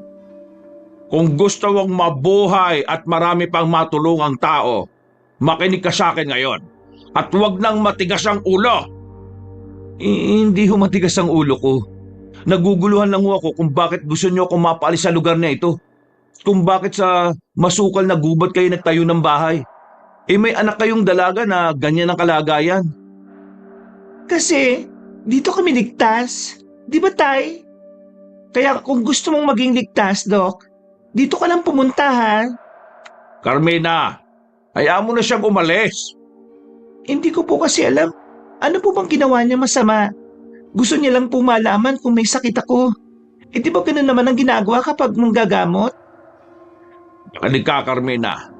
Naalala mo pa ba yung nangyari sa mga magulang mo? Kapag hindi siya umalis dito, pwedeng mangyari sa kanya yon. Gusto mo ba yon? Ayaw po. Ayaw mo naman pala Kaya kailangan niyang umalis. Para hindi mangyari yun sa kanya. Pero marami pong may sakit dito. Gusto niyang gamutin. Hayaan na lang po natin siyang tumulong. Hindi naman po siya siguro sasaktan ng mga masasama, di ba? Carmina, huwag kang matigas ang ulo mo. Makinig ka na lang sa akin. Teka nga lang ho. Bakit naman may mananakit sa amin? Kayo lang naman ho ang may ayaw sa amin, di ba? Lahat sila gusto na manatili kami rito para tumulong sa magpapagamot. Hindi mo na kailangang malaman pa yon. Kasi kapag may alam ka, mas delikado ka. Sa tingin ko ho, karapatan kong malaman yun Dahil hindi kami aalis dito kung hindi sapat ang dahilan para iwan namin ang mga pasyente. Hindi normal na pasyente ang mga yon. Maliban sa mga kasama mo at mga pasyenteng dala nyo na naaksidente sa motor, wala nang normal sa lugar na ito. Ho? Anong ibig niyo sabihin? Kasi aswang ang mga nakatira dito. Kayo lang ang tao. Carmina! Anong sinabi mo? Nagpapatawa ka ba? Aswang? Paano mangyayari yun? Nananakot lang kayo Pinagkakaisa niyo ako para mapaalis kami dito. Siguro ayaw niyong gumaling ang mga pasyente. Bakit? Mas gusto niyo bang mamatay na lang sila? Ang sasama niyo. Alam kong ganyan ang magiging reaksyon mo. Magiging baliw lang kami sa paningin mo kung sasabihin namin yon. Kilala namin ang mga doktor na katulad nyo Lahat kayo, naniniwala lang sa nakikita ng mga mata at nakakasalamuha nyo. Ganyan kasi ang siyensya Kaya nga, umalis na lang kayo rito. Ano ba? Dapat pa ba kitang kalad ka rin para umalis sa lugar na ito? Kahit papano, may alam din ako sa mga aswang kasi nagbabasa ako ng libro dati tungkol sa kanila. Ang mga aswang, kaya nilang pagalingin ang sarili nila. Kaya paano kakalat ang sakit sa lugar na ito kung aswang sila? Kung ayaw mong maniwala bahala ka. Halika na, Carmina. Umalis na tayo rito, baka malaman pa ni Aluna ang lugar na ito. Bakit ba kasi hindi nyo ipaliwanag na maayos para mas maintindihan ko? Ang labo kasi. Sisimulan yung sabihin sa akin tapos bibitinin nyo naman ako ng impormasyon. Bakit ko pa sasabihin sa'yo? Kung hindi naman bukas ang puso at isip mo para pakinggan ako. Kalaban kasi ang tingin mo sa akin Ako ba ang ganyan kung manghusga? Kayo nga itong palayang taboy sa akin Gusto kong maintindihan kung bakit ganun na lang ang kinikilos nyo. Kung paanong naging aswang ang mga nagkakasakit. Siguro nga dapat ko nang sabihin sa'yo baka sakali kapag nalaman mo magpasya ka ng umalis dito. Paano ko naman malalaman ng totoo kung hindi nyo sinasabi? Hindi ba't nakita mong nagwawala ang mga pasyente kanina? Opo. Nangyayari yon dahil naglalaban ng dalawang uri ng dugo sa loob ng katawan nila. Ho? Lahat sila, ay hinahawaan ni Aluna ng pagkaaswang. Niyayanggaw silang lahat ni Aluna. Si Aluna? Mukha namang normal na tao lang ho siya. Dahil kung aswang siya, mabilis siyang makakakilos at hindi maabutan ng motor namin habang papunta dito. Ganyan ba kapuro lang utak mo? Di ba matatalino ang mga doktor? Sabihin niyo na lang po ng diretso ang gusto niyong sabihin. Ay nako, hindi ito ang baryong pagsasagawaan nyo ng medical mission. Ibang baryo itong napuntahan ninyo. Baryo nga ito ng mga aswang na binuo ni Aluna. Paano po nangyari yun? Nandito po ang lahat ng supply na pinadala namin. Kaya ito po ang baryong nakatakda para sa isang medical mission. Nandito lahat ng yon dahil kay Aluna. Hinarang niya ang mga taong may dala ng supply. Ganyan ang ginagawa niya para dumami ang mga aswang sa baryong ito. Hinaharang niya o kinikidnap ang mga tao at saka niyayanggaw. Kapag naging aswang na sila, mapipilitan silang sumapi kay Aluna. Kasi paano pa ba sila mabubuhay kasama ng mga tao? Hindi na sila tao. Halimaw na sila. Ano ho? Bakit niya yung ginagawa? Kasi nga, gusto niyang gumawa ng isang baryo at magkaroon ng mga kasamang kagaya niya. Nalilipol sa mga taong mapanakit ng aswang. Pero hindi lahat ng niyayanggaw niya ay nagiging aswang. Ang iba, namamatay kasi hindi kinakaya ang kapangyarihan. Kayo ho, totoong tao pa kayo? Oo, may mga pangontra ako kaya hindi ako magawang hawaan ni Aluna. Pero albularyo kayo. Ang tungkulin niyo ay tumulong para supoy ng mga aswang, di ba? Yun ang pagkakaalam ko. Totoo naman yon. Kung ganon, ang ginagawa niyo dito? Bakit hindi niyo pa pinapatay si Aluna? Nakikipagtulungan ka ba sa kanya? Oo. Ha? Bakit? May prinsipyong pinanghahawakan ng mga albularyo Kaya paano niyo nagawang makipagtulungan sa kanya? Dahil gusto ko siyang patayin. Wala akong ibang maiisip na paraan, lalo pat nalagay sa kapahamakan ng pamilya ko dahil kay Aluna. Ganon din ang nangyari kay Carmina, kaya siya nagkaganyan. Sinubukan niyang gawing aswang ang pamilya namin, pero hindi siya nagtagumpay. Kaya namatay sila. Ang ina ni Carmina, biniktima niya. Ginawa niyang panlaman ng tiyan kasi ayaw magpayanggaw. Habang ang tatay naman niya ay isang aswang pero namatay sa pakikipaglaban para ipagtanggol silang mag-ina. Ano ho? Ay nako, ano bang kasi ang mga magulang ni Carmina? Ginalit nila si Aluna kaya nang pinatay niya ang mga magulang ni Carmina sa harapan niya mismo, kaya natroma siya ng husto. Kung ganun, bakit kayo nakikipagtulungan kay Aluna kung ang gusto niyo pala ay patayin siya? Paano kayo nakikipagtulungan? Hindi ko maintindihan Anong mapapalaan niyo dyan? Pinapaniwala ko si Aluna na tinutulungan ko ang mga niyanggaw niya para mapabilis ang pagsasaaswang nila. Para tanggapin ang katawan nila at hindi sila mamatay. Pero ang hindi niya alam, kapag ginawa ko yon, isinasailalim ko sa ritual ang mga pasyenteng nasa pasilidad. Para kung tuluyan na silang maging aswang, ako ang susundin nila. Dahil kaya ko silang kontrolin. Sila ang gagamitin ko para labanan si Aluna. Sila ang papatay sa kanya. Pero bakit kailangan niyo pa silang gamitin? Hindi niyo ba kayang labanan si Aluna? Para walang madamay na iba? Sinubukan ko na yon, pero nabigo ako. Matalino si Aluna. Malakas siya kapag nasaan yung aswang. Aminado kong kulang ako sa kakayahan para labanan siya. Bukod pa doon, sa tagal ng ginagawa ni Aluna ang pangyayanggaw, dumarami na ang kanyang mga alagad. Marami kasi siyang napapaniwala na kapag naging aswang sila magkakaroon sila ng kapangyarihan at mahabang buhay. Kaya marami ang kusang nagpapayanggaw sa kanya. Sa kabila ng mga ginawa niya sa inyo, bakit mas pinili niyo pa na magiganti kaysa lumayo na lang?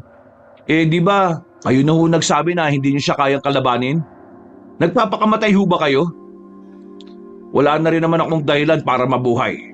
Kaya kung mamamatay ako, sisiguraduhin kong isasama ko siya sa hukay. Si Carmina, paano ho siya? Aswang din ho ba siya? Wala na akong gagawin sa kanya kapag nawala kayo. Mas mabuti umalis na lang din kayo dito. Hindi na. Kayo na ang umalis dito habang may pagkakataon pa. Umalis na kayo sa lugar na ito.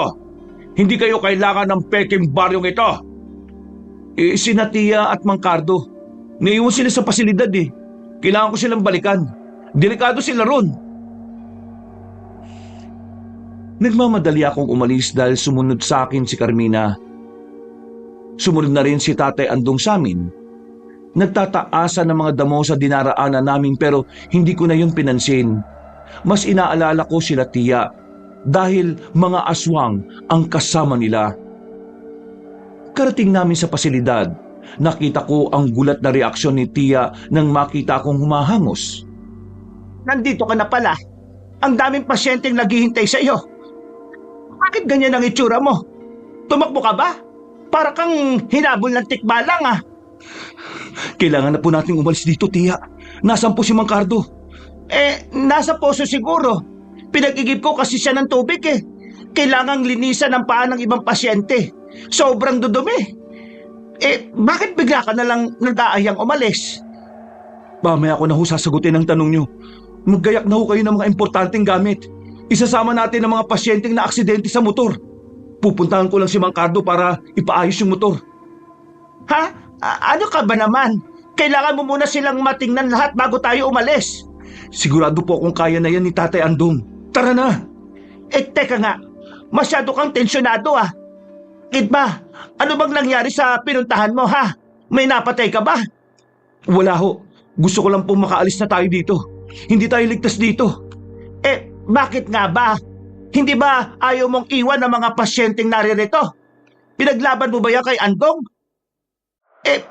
Biglang nagbago isip mo. Nag-away ba kayo? Siya ba ang sumuntok sa mukha mo? Hindi po si Tatay Andong ang dahilan. Huwag ka na maraming tanong, Cora. Sumunod ka na lang sa pamangkin mo. Umalis na kayo rito. Ay nako, hindi ko kayo maintindihan. Mukhang may malubangang sakit ang baryong to eh.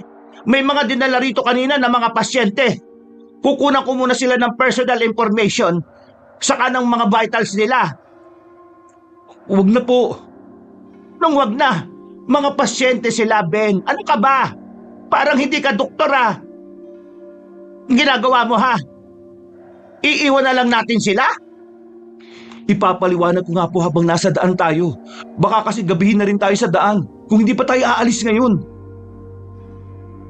Ako na ang bahala sa mga pasyente. Sige na, umalis na kayo. Dalian nyo! Ano bang nangyayari? Nako, sige na nga. Aayusin ko lang ang mga gamit natin. Ang dami pang supply ang hindi nagagamit. Kailangan natin ng mga yan sa susunod na medical mission eh. Tawagin mo na lang si Cardo doon sa poso habang nagliligpit ako. Habang naggagayak ng mga gamit si Tia, hinanap ko naman si Mang Cardo. Nang makita siya, sinabihan ko siyang igayak na ang motor. Nagtaka pa siya sa biglaan kong desisyon sa pag-alis sa baryo. Pero hindi na siya nagtanong. Sumunod na lang siya kaagad sa utos ko. Naganap naman ako ng masasakyan sa paligid. Umaasa kasi ako na baka may naitago si Aluna na motor na pwedeng gamitin. Pero wala akong nakita. Kaya bumalik ako sa pasilidad para tingnan kung handa na silang umalis. Si Mang Cardo na lang ang pinasakay ko sa motor at pinaangkas ko ang pasyenteng nabalian ng binti. Kami naman ni Tia at ang dalawa pang pasyente ay nagpasyang maglakad. Nang paalis na kami, dumating naman si Aluna. Ben, nangyayari? Uuwi ka na? Hindi ba sinabihan mo akong dalhin dito ang mga pasyente? Bakit tatakasan mo? Sumama ang pakiramdam ko eh. Hindi ako makakapanggamot kung masama ang kondisyon ng katawan ko. Mukhang tama nga si Tatay Andong. Hindi ako manggagamot na kailangan ng baryong ito. Palagay ko, siya talaga makakapagpagaling sa mga pasyente dito eh. Pasensya ka na, Aluna ah. Pero, ang gagawin ko sa mga pasyenteng ito? Yung iba sa kanila walang tiwala kay Tatay Andong. Kaya lang sila pumunta dito dahil kinumbinsi ko na may bago magagamot. Pasensya ka na talaga ah. Wala na ako magagawa pa tungkol dyan, Aluna. Sige, si Aling Cora na lang ang mag-aasikaso sa kanila. Hindi kasi sila kakayanin ni Tatay Andong eh. Iwan nyo na lang si Aling Cora. Tapos, kapag maayos na ang pakiramdam mo, balikan mo na lang siya. Hindi pwede. Midwife lang siya. Walang alam sa panggagamot. Sinasama ko lang siya bilang assistant ko. Kaya kung wala ako, wala rin siya magagawa. Babalik na lang siguro kami ha. Magtatawag kami ng iba pang doktor na makakatulong sa inyo rito, Aluna. Hindi kasi maganda kung pipilitin ng pamangkin ko ang manggamot dahil hindi na niya kaya. At bilang doktor, mas mahalaga ang sarili niya para mas pakatulong pa sa iba. Ipapahiya niyo ba talaga ako sa mga taong bagong dating, Doc Ben? Paano kung kuyugin ako ng mga yan? Dapat bang ganon din ang gawin ko sa inyo? Pero kasi, Mukhang may lakas ka pa naman para tingnan sila eh. At hindi mo na muna subukan, di ba? Hindi mo alam kung ano ang kaya nilang gawin. Mabilis check up na lang naman muna ang gawin mo. Sige na Ben. Kung hindi mo kaya, ako na lang muna ang titingin sa kanila. Mukhang trangkaso't ubo lang naman ang problema nila eh. Umalis na kayo ni Mang Cardo para na rin madala sa ospital ang mga pasyenteng kasama natin. Buti ba si Aling Cora, madaling pakiusapan. Kau talaga? pumasok na uli si Tia sa loob ng pasilidad. Ayoko naman siyang iwan para lang iligtas ang sarili ko. Sumunod ako kay Tia para gamutin ang mga pasyente. Gusto ko matapos agad ang pag-check up sa mga taong dinala ni Aluna kaya binilisan ko ang kilos. Akala ko'y matatapos bago gumabi pero hindi pala. Dahil mas dumami pa ang mga pasyenteng dinadala ni Aluna na parabang sinasadya niya itong gawin. Nang hindi kami makaalis sa baryo, nagtataka nga ako kung saan niya kinukuha ang mga pasyenteng dinadala niya sa pasilidad. Nang lumalim ang gabi, naggulat kami nang tumayo ang ilan sa mga nakahigang pasyente. Kakaiba na ang itsura nila, parang wala na sa sarili. Naglalaway ng malapot at namumula ang mga mata. Teka lang, ano nangyayari? Ala, tulungan niyo ako! Hinahawakan niyo ako! Bitiwan mo ako! Lumayo ka sa akin! Anong problema ng mga ito? Bakit bigla na lang silang nangaatake? Cardo! Tulungan mo ako! Itali ang mga nanunugod na pasyente! Sige, sandali. Pinipigilan ako ng isang to eh. Huwag mo akong hawakan. Ang sakit ha. Bakit ang lalakas ng mga pasyente ngayon? Akala ko may sakit sila. Teka lang. Bumabaw na ang koko ng isang to sa balat ko. Bakit tumaba na at tumulis ng ganito ang koko niya? Anong nangyayari sa kanila? Pati ang mga pangil nila humahaba at tumutulis na rin. Hindi kaya... Ulang! Ang sakit! Hindi ako makahinga! Sinasakal niya ako! Tia! Sumigaw na si Tia ng tulong habang ako naman ay pinipilit na kumawala sa mga nakahawak sa kamay ko. Naiipit na rin ako dahil nakapalibot ang 3 pasyente sa akin. Para silang robot na kinokontrol ng kung sino. Maya-maya ay nagsaboy na ng asin si Tatay Andong. Bumitaw na sa amin ang mga mababagsik na pasyente at sabay-sabay silang umatungal. Nasa ilalim sila ng kapangyarihan ni Aluna. Gusto niya pigilan ng pag-alis niya sa lugar na ito. Kaya ginagamit na niya mga taong niyanggaw niya. Ano? Na-hypnotize sila ni Aluna? Bakit? Paano? Hindi naman nagsagawa ng hipnotismo si Aluna kanina. Sinasabi ko na nga ba may kakaiba talaga sa lugar na ito eh. Kailangan na nating umalis sa lugar na to. Halina kayo, paandarin niyo na po ang motor. Sumama na rin po kayo sa amin, Tatay Andong. Hayaan niyo na ho sila. Hindi na sila mga tao. Tumakbo na palabas si Mang Cardo. Sumunod naman kami. Pero pagkalabas namin, nakita kong hawak na ni Aluna si Mang Cardo sa leeg. May mga kasama siyang nasa ibang anyo na. Sa tingin ko noon sa kanila, ay mga nasa anyong aswang na sila. Nakakatakot ang kanilang itsura at umaalingasaw ang mabahong amoy. Saan ang punta niyo? Anong ginagawa mo kay Mang Cardo? Bitiwan mo siya!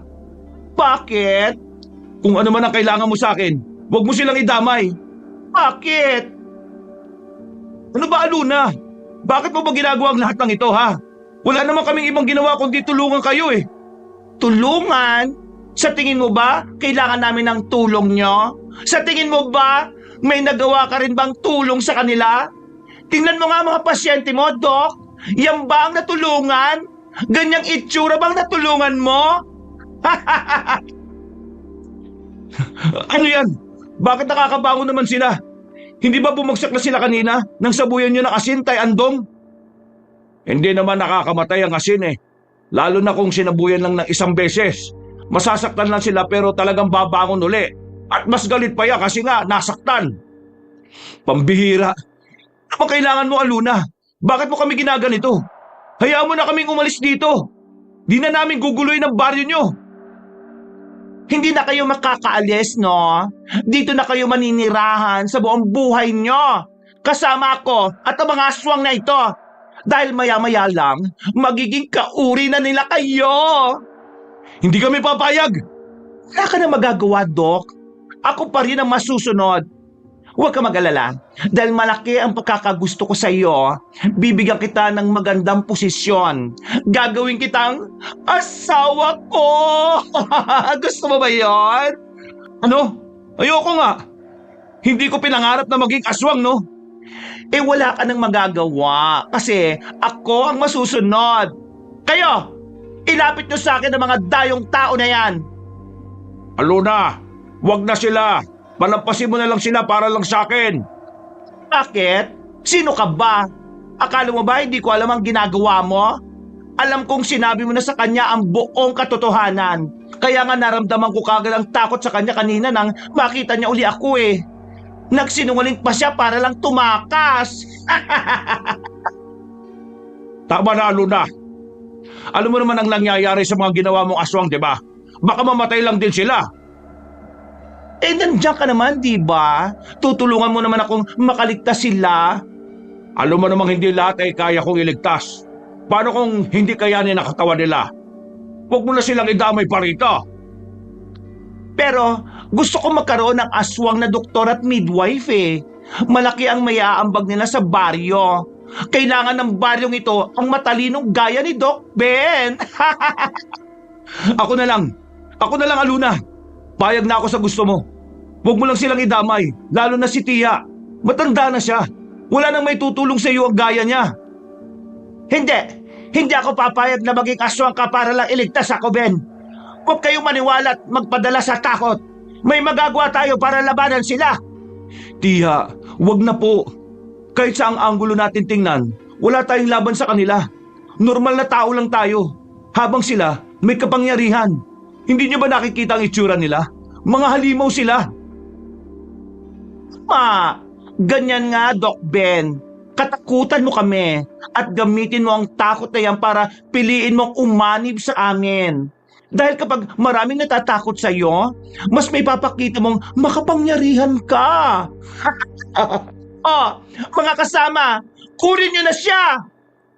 Huwag kang maniwala kaagad, Doc Ben. Masyadong tuso ang baklang yan. Kilala ko siya.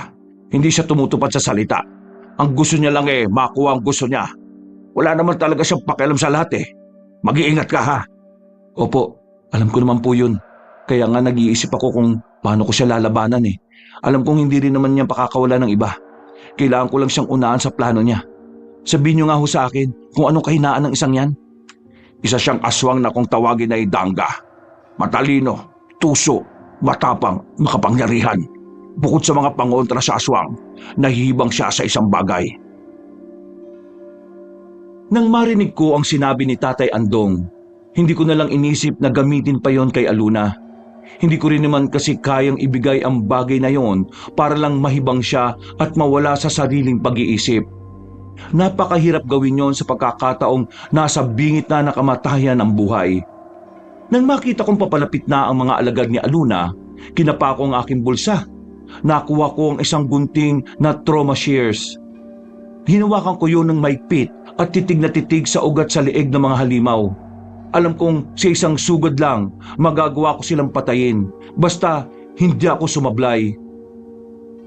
Napansin kong nahulaan ni Tatay Andong ang aking gagawin kaya naging alerto rin siya.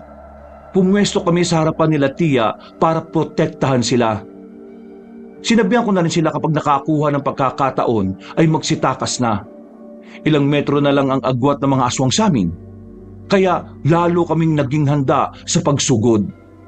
Pagkalapit nila, Sabay kaming umatake ni Tatay Andong.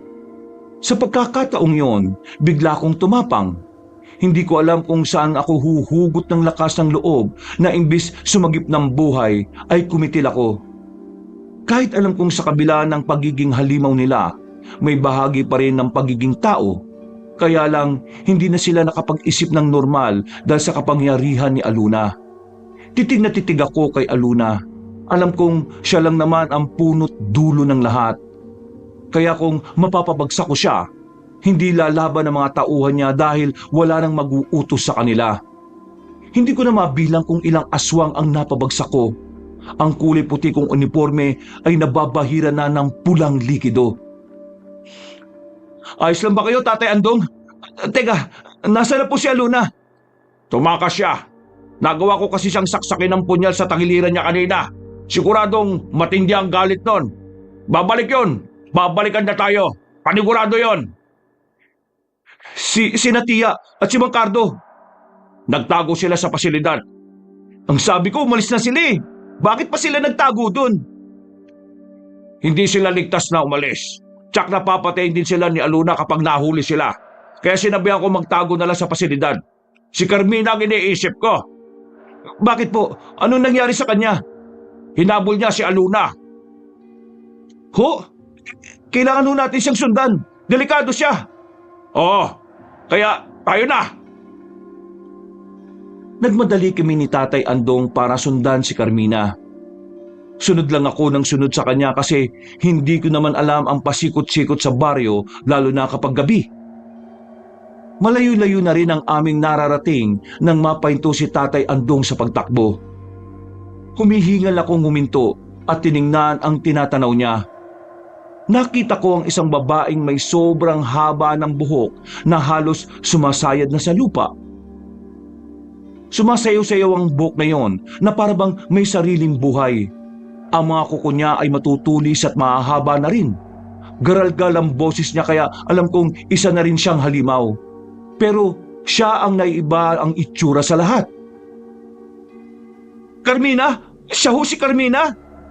Oo, ganyan ang itsura niya kapag nasaan yung mahak. Ho? Isa rin siyang aswang. Baka nakakalimutan mo. Hindi ba sila magkalahi ni Aluna? Hindi. Ang lahi ni Carmina ay kagaya ng sa kanyang lola. Si Aluna kasi, mas pinili niyang maging tangga. Luna! Ska dyan! Harapin mo ako! Bakit parang natutuwa ka na ngayon? Hindi tayo magkalaban, Carmina. Tayo ang magkakampi rito. Paano kumampi sa mga taong yan? Ngayon mo lang sila nakilala, di ba? Siguradong nauto ka lang na matandang albularyong yan. Sinabi ko naman sa'yo na huwag kang magsasasama sa kanya kasi hindi siya magandang impluensya. Ginagamit ka lang niya. Tayo ang magkadugo, kaya dapat tayo nagkakampihan.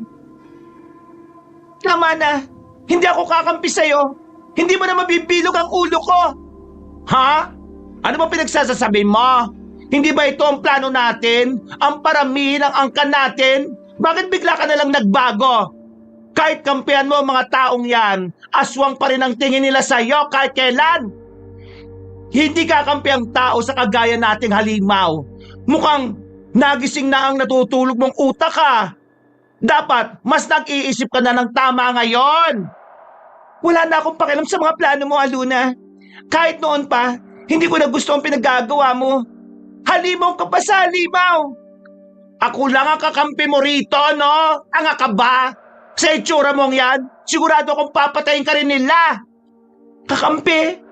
Hindi na, Aluna. Bumalik na sa alaala ko ang lahat. Tandang-tanda ko kung ano ang ginawa mo sa mga magulang ko. Paano mo sila pinatay sa harapan ko? Kaya, hindi na ako papayag na maulit pa yon sa ibang tao. Lalo na sa katulad nilang anghangad lang ay tumulong sa iba. Hindi sila masama. Ikaw ang halimaw dito. Ikaw ang napakawala. Napakarami mo nang nabiktima. Mukhang bumalik ka na nga. Nauntog ba ang ulo mo? Hindi ka naisip bata, ha? Nag-iisip ka na ng maayos ngayon. Binabati kita. Hindi ka na baliw tulad ng dati. Kaya lang, malas mo. Kasi ngayon pa bumalik ang alaala mo kung kailan mamamatay ka na rin lang. Sama-sama ko na kayong papatayin ngayon. Mas madali na sa akin ito ngayon dahil hindi na ako mag-iisip kung sino ang pipiliing ititira ko. Lahat kayo, mamamatay na dito ngayon! Hindi mo magagawa yan. Tayong dalawang magtutuos. Malaki ang atraso mo sa akin kaya magbabayad ka ngayon! Natigilan ako nang lumabas si Aluna mula sa pagkakatago niya sa isang puno. Pagkatapos ay nagpalitan sila ng mga atake. Hinila ako ni Tatay Andong para magtago sa puno. Dahil sa takot niyang baka kami ay madamay sa labanan ng dalawa. Pinanood namin sila. Kitang-kita ko ang galit sa mga mata at kilos ni Carmina. Gigil na gigil ang mga pagsugod niya. Habang si Aluna naman ay patawa-tawa pa. Inaasar siya kaya lalong nagagalit si Carmina sa kanya. Habang naglalaban ang dalawa, napapalingon ako sa bandang kaliwa. Nakita kong nagdadatingan na ang ibang mga aswang. Tumawa ng malakas si Aluna at malakas na sinigawan ng mga ito. Inutusan niyang atakihin kami. Doon na nanginig ang tuhod ko. Kasi alam pala ni Aluna na nasa paligid lang kami at nanunood sa kanila. Nakita kong pumitas ng isang daon si Tatay Andong at ginamit yon para makapagpatunog ng parang pito. Pagkarinig ng mga aswang ay bigla silang napalingon kay Tatay Andong. Ano pong nangyayari? Hindi sila ang mga aswang ni Aluna. Sila ang mga naging pasyente ko na isinailalim ko sa aking orasyon para makontrol. Ngayon na ang pagkakataon para gamitin sila. Ano po ang balak niyong gawin? Ay, kayong lahat! Sugurin niyo si Aluna! Siya lang ang nag-iisa nating kalaban. Siya ang dahilan kung bakit kayo naging halimaw. Nasa kamay na ninyo pagkakataong makapagiganti. Ibinibigay ko na siya sa inyo. Hala, mukhang susugod na sila kay Aluna. Paano niyo ho nagawa yun? Hindi lang si Aluna ang may kakayahang mang-hypnotize. Sa tagal ko na siyang pinag-aaralan, natutunan ko na rin ang iba niyang gawain. Ngayon, ang mga niyanggaw niya ang siyang papatay sa kanya. Wisit! Ano niyo magagawa sa akin to? Mga walang utang na loob! Mga walang hiya! Papatayin ko kayong lahat! Mga walang silbi! Nagdatingan din ang mga alagad ni Aluna. Nakita ko kung papaanong naglaban-laban ang mga aswang. Wala silang ibang emosyon kundi ang galit lang at ang kagustuhan na makapagiganti sa isa't isa. Hinagilap ko ng tingin si Carmina pero dahil sa dami ng mga aswang na naglalaban-laban, hindi ko na siya makita. Maya-maya, may bumagsak sa harapan namin. Carmina? Tatay, sigurado ka bang matatalo ng mga aswang mo ang kampo ni Aluna? Oo, sigurado ako. Huwag ka na magsalita. Sugatan ka. Gagamutin kita. Hindi ho. Huwag na. Alam kong hindi na rin ako magtatagal. Gusto ko lang masiguro ang kaligtasan ng lahat. Si Aluna, wala na siya. Ginawa kong lahat para patayin siya. Mahirap. Pero kinaya ko po. Kaya huwag na po kayo mag-alala. Naipagiganti ko na po ang pamilya natin. Patay na si Aluna. Salamat po sa lahat ng tulong niyo sa akin. Salamat po sa pag-aalaga niyo. Masaya ako na nakilala ko po kayo. Huwag ka na magsalita. Carmina, hindi ka mamamatay.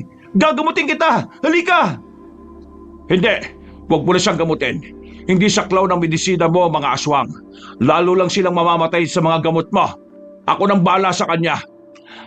Doc Ben, salamat sa iyo ah. Huwag ka mag-alala. Ang mga magulang ko, hinihintay na nila ako. Nakikita ko sila doon sa may puno.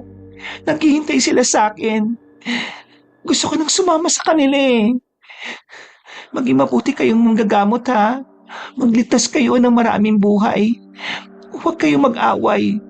Magkaiba man ang paraan nyo ng panggagamot. Mga alagad pa rin kayo ng medisina na ang layunin ay makapagligtas ng buhay. Oo, yun nga rin ang natutunan ko dito. Huwag ka na magsalita, sabi. Gagamutin kita. Kaya kitang iligtas! Tumulo ang luha ko nang makita si Tatay Andong na pilit inililigtas si Carmina. Pero sa huli, binawian na rin siya ng buhay. Kahit ako, wala ring nagawa para sa kanya. Habang nagpapatayan pa ang mga aswang, umalis na kami sa lugar dala ang bangkay ni Carmina. Bumalik kami sa pasilidad. Hindi na kami nag-aksaya ng oras.